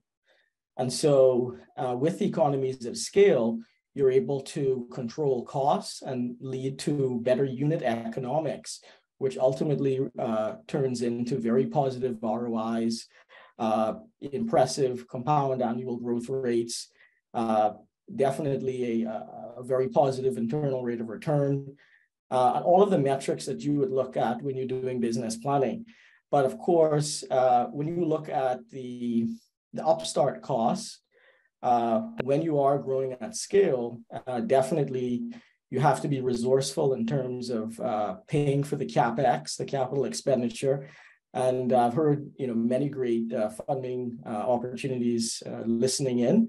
But of course, there are ESG funding sources it helps if the government has a position that supports the prospect of local growing, because investors will want to know that there is a supportive agricultural policy in the country.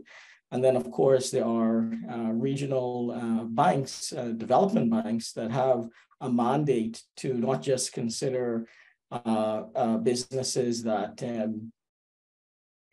have the highest earnings, but that have impact. And so, I find that when looking at these projects, you have to look at a combination of both debt and equity for the projects to be viable. And you also have to ensure that there are stable energy sources. And so many countries have in their priority list solar and renewable energy projects that are on the horizon. And so if you can find ways to tap into those projects, then you're able to control your per kilowatt hour rates, which feeds back into your cost of goods sold and operational costs. And so all in all, it makes sense to take multiple approaches to farming in order to really address the size of the void in local production. Just here in the Bahamas, we import over $1 billion worth of food. Gilbert, I'll have to actually wrap up the Gilbert because we have a few more questions. So if you can give a final comment. Okay, yeah. Well, I could talk about this all day. Well, just two quick questions for you though. Yeah.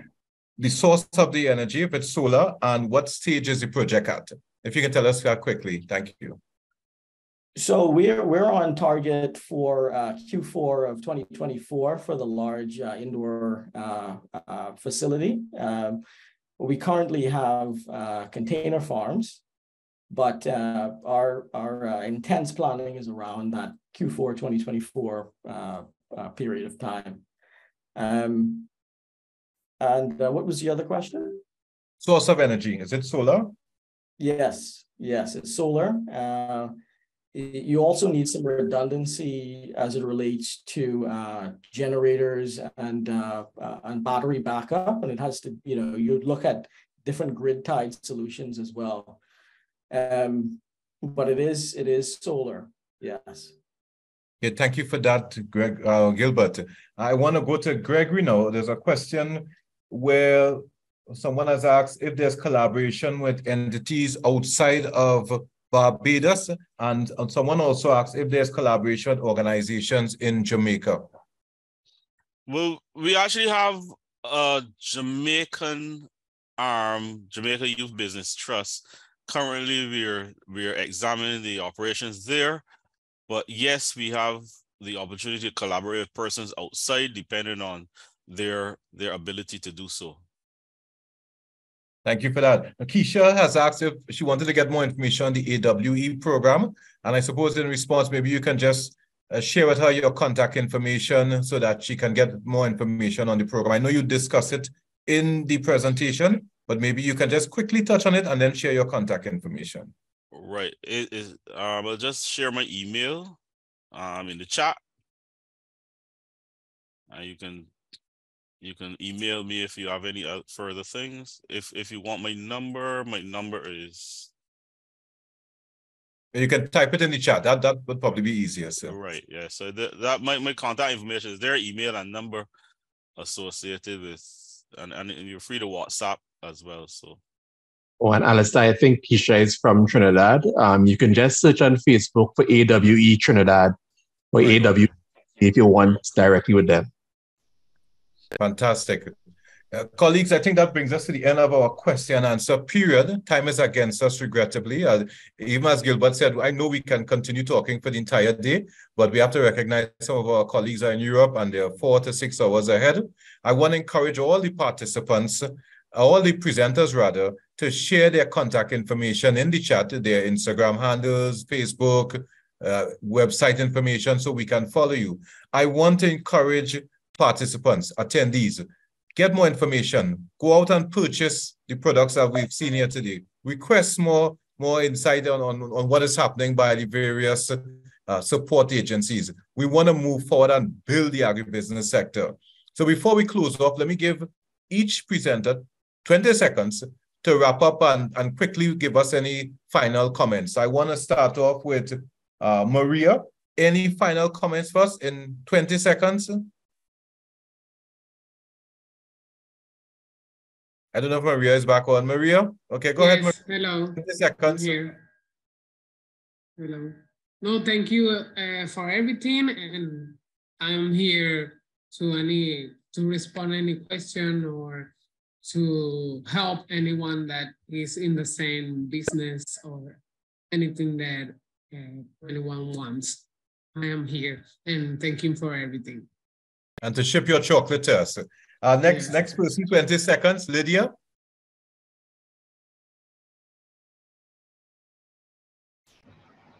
Thank you so much for the invitation. It was very nice talking with you. You can follow us on Instagram at Nero's RD. That's our handle. I'll put it there, and I'll put my email too. So if any of you have any other information or anything else that you wish to know or to contact me for or about, then you can do it. Have a good day, everyone. And Lidia, we want to see your products in Barbados as well. Thank you. Going over to Gilbert again, 20 seconds. It's growing fresher in the Bahamas, and we hope to say it's growing fresher throughout the Caribbean. Thank you so much for this opportunity. We look forward to fostering relationships. Thank you. Just to let everyone know, Caribbean Week of Agriculture will be held the first week of October in the Bahamas. So I want to invite persons to get across there so we can see Gilbert's operations in person. Just a plug there for the Caribbean Week of Agriculture 2023. Final 20 seconds. Gilbert? Thank you. You can follow us at EdenFarms.com, as well as you can find us with Eden Farms on Instagram. Fantastic. Thank you. And finally, Kashar, 20 seconds. Hi, once again, thank you all for having me. I would just like to give some words of encouragement to the young persons on this session today. Keep persevering, keep pushing. The agriculture sector needs all our efforts, and I wish you all the best. Thank you. Thank you again, Kashar. Great work in St. Lucia. On to our support agencies. Shedron, can you start it off? 20 seconds. Great. Thank you for having me. And I would just end off with my normal mantra. There's too many people in the world looking for a better life. So why not be the few persons looking to make life better, even if it's through agriculture only, right? So let's pay it forward, right? Give it back. That's all. We'll embrace that, Shedron. Thank you for that. I know my IICA office in Trinidad and Tobago will probably be collaborating with you. So look forward to that future dialogue.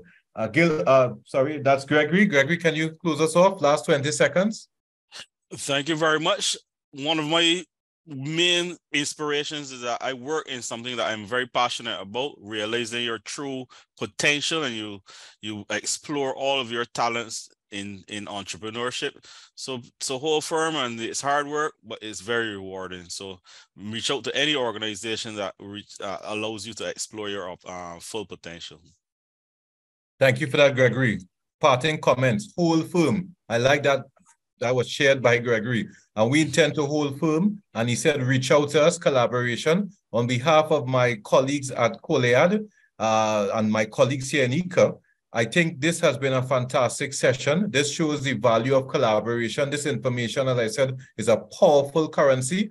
And I believe if we continue working together, sharing experiences, we can move the sector forward in this region. We can address food security. We can reduce our food import bill. We can eat in a more healthy manner and get exciting dynamic products like what we saw here today. I want to thank you all for joining. I want to encourage you to share your insights, share your ideas. Let us know what you would like us to do going forward. Please contact the various agencies, contact the various businesses. Let's support each other. And let's continue to allow agriculture to move to that next level that where we want it to be, providing food for all in a safe and affordable manner. So colleagues, let me thank you all. Have a fantastic afternoon, fantastic evening to the colleagues in Europe. And thank you again for participating. God bless you. Have a good one. Thank you, Allister. I think we can also thank the interpreters for this great session. Have a nice day. Thank you again, interpreters. And for those who are celebrating Corpus Christi, have a great holiday.